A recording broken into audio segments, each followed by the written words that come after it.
বাংলাকে ভাগ করার জন্য চক্রান্ত চলছে। এক একজন এক এক রকম প্রস্তাব করছে। কেউ বলছে কোচবিহার আলাদা করো, কেউ বলছে মালদা মুর্শিদাবাদ নিয়ে আলাদা রাজ্য করো। কেন বঞ্চিত জানতে চায় বাংলা? এই নিয়ে সরব হবেন তৃণমূল সাংসদরা। কথা বলবো, আমাদের সঙ্গে রয়েছেন আমাদের প্রতিনিধি উজ্জ্বল মুখোপাধ্যায়।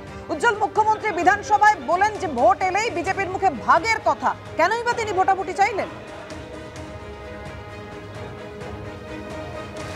দেখো, সেটা হচ্ছে যে আমরা কিছুদিন ধরেই দেখতে পাচ্ছি কখনো সংসদে, কখনো বা বিজেপির বিধায়করা তারা নানাভাবে ঘুরিয়ে ফিরিয়ে আসলে বাংলা ভাগের একটা প্রস্তাব দিচ্ছেন। আজকেও সুব্রত মৈত্র, যিনি বহরমপুরের বিধায়ক বিজেপির, তিনি কিন্তু বলেছেন যে তিনি চান যে মালদা মুর্শিদাবাদ সহ উত্তরবঙ্গের 5টা জেলাকে নিয়ে একটা অঞ্চল গঠন করা হোক এবং সেটা হবে কেন্দ্রশাসিত অঞ্চল। কেন্দ্র তাকে নিয়ন্ত্রণ করবে, এমনটাই তার প্রস্তাব। ফলে একের পর এক যখন বিভিন্ন মহল থেকে এই প্রস্তাব উঠছে, বিজেপির বিভিন্ন মুখ যখন এই প্রস্তাব দিচ্ছেন, আজকে মুখ্যমন্ত্রী বিধানসভায় স্পষ্টভাবে জানিয়ে দেন যে বাংলা ভাগের এই প্রস্তাব তিনি কোনোভাবেই সমর্থন তো করেনি না, প্রতিবাদে রাস্তায় নামবে। বাংলার মাটি বাংলার জল তিনি ভাগ হতে দেবেন না। তার বক্তব্য যে যখন নির্বাচন আসে তখন দার্জিলিংয়ে গিয়ে কেউ গোর্খাল্যান্ডের দাবিকে সমর্থন জানান, কামতাপুরীদের ভোট চাওয়ার জন্য তারা কামতাপুরীর আন্দোলনকে সমর্থন জানান। যে বিচ্ছিন্নতাবাদী আন্দোলনগুলো রয়েছে সেই আন্দোলনগুলোকে সমর্থন জানান শুধুমাত্র বিজেপি তার ভোট চাওয়ার জন্য। কিন্তু যে মুহূর্তে ভোট মিটে যায় তারা কিন্তু আবার নীরব হয়ে যান এবং এখানকার মানুষ তাদেরকে ভুল বুঝিয়ে ভোট দেওয়ান, কিন্তু তারপর তাদেরকে আর কোনো সদর্থক ভূমিকা নিতে দেখা যায় না। কিন্তু বাংলা ভাগের একটা চক্রান্ত শুরু হয়েছে বলে মুখ্যমন্ত্রীর আশঙ্কা। তিনি বলেছেন যে এই নিয়ে আলোচনা হোক, বিধানসভাতে আলোচনা হোক, যার যে প্রস্তাব আছে দরকার হলে বিধানসভায় তুলুন এবং বিধানসভায় সেই বাংলা ভাগ নিয়ে আলোচনা হোক এবং ভোটাভুটি হোক যে বাংলার মানুষ তারা বাংলা ভাগ চায় কি চায় না। বাংলার যারা বিধায়ক আছেন তারা বাংলা ভাগ চান কি চান না। মুখ্যমন্ত্রীর এটাই হচ্ছে প্রস্তাব। এবং একই সঙ্গে তিনি এই অভিযোগ করেন যে শুধুমাত্র বাংলা ভাগ করাই না, বিভিন্নভাবে বাংলাকে বঞ্চনা করা।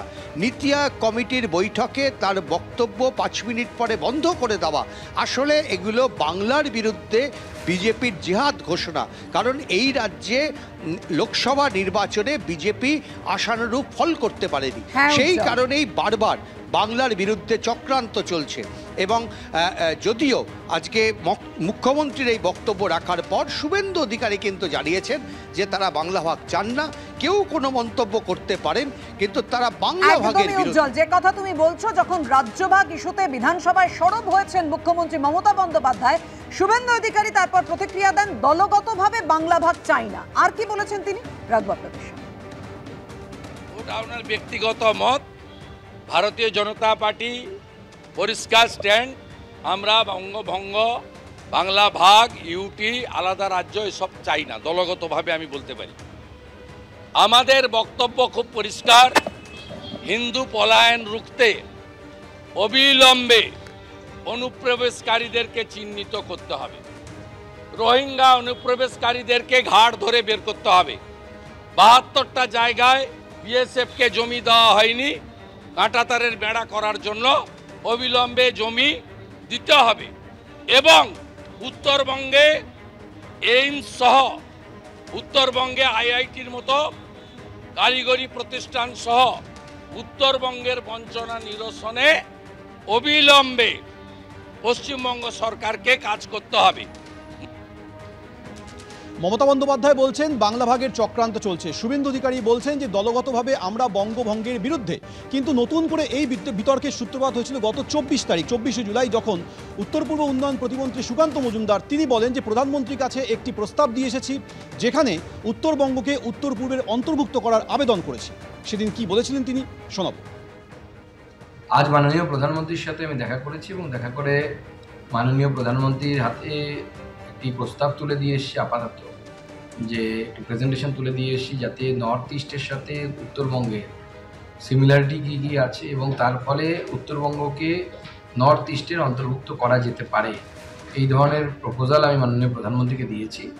এবার মাননীয় প্রধানমন্ত্রী তার বিচার করবেন এবং আগামী দিনে যদি নর্থ ইস্টের সাথে উত্তরবঙ্গ যুক্ত হয়, উত্তরবঙ্গ পশ্চিমবঙ্গের অংশ হিসেবে নর্থ ইস্টের সাথে যদি যায়, তাহলে পরে স্বাভাবিকভাবেই উত্তরবঙ্গে কেন্দ্রীয় যে প্রকল্পগুলো আছে সেই প্রকল্পের টাকা অনেক বেশি পরিমাণে পাওয়া যাবে এবং তার সাথে সাথে এই এলাকা অনুন্নত এবং এলাকার উন্নয়ন হবে। এবং আমার মনে হয় রাজ্য সরকারেরও এতে বাধা থাকবে না বা রাজ্য সরকারের সহযোগিতা আমরা পাবো।